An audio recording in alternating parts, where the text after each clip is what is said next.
பெரும் மழை. நகரமே கடலாக மாறியது.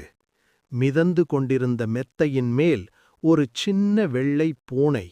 நீலநிற உடை, கண்ணீரால் நனைந்த பெரிய கண்கள். அச்சத்தில் துடித்தபடி அது தன் சின்ன கையை உயர்த்தியது. அம்மா, யாராவது இருக்கிறீர்களா? சுற்றிலும் கவிழ்ந்த நாற்காலிகள், மிதக்கும் வாழிகள். யாருமே இல்லை. ஆனாலும் அந்தச் சின்ன உயிர் நம்பிக்கையை விடவில்லை.